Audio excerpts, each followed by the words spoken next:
Eric Tegner.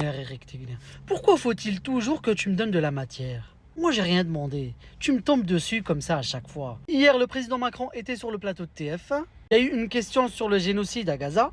Et du coup, vous en doutez bien, le lendemain, CNews réagit à la réponse du président. Oh, c'était complètement lunaire, je vous l'accorde, mais on regarde. Qu'est-ce que vous pensez, Prisca Thévenot, des propos d'Emmanuel Macron sur y a-t-il un génocide à Gaza? On lui pose la question, ce n'est pas à moi de le dire, ce sera aux historiens plus tard, comme s'il y avait la possibilité qu'il y ait bien un génocide à Gaza.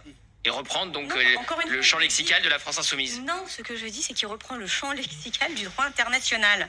On dirait Rima Hassan, là. Pardon? Mais Rima Hassan, ce que je veux dire, sur l'utilisation... Pardonnez. Non, arrêtez. Je vous compare pas à Rima Hassan, je parle de l'utilisation du terme. Non, mais il faut pas...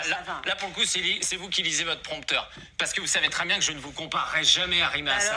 Je suis en train de dire qu'à chaque fois que Rima Hassan est mise en difficulté, elle dit « Ah, mais non, ça, c'est le mot international. » Elle se cache toujours derrière ça, donc... De quoi vous parlez? Oh, vous inquiétez pas, on se demande toujours de quoi il parle, on sait jamais où veut en venir. Puis quand on parle de droit international, bah, il bafouille.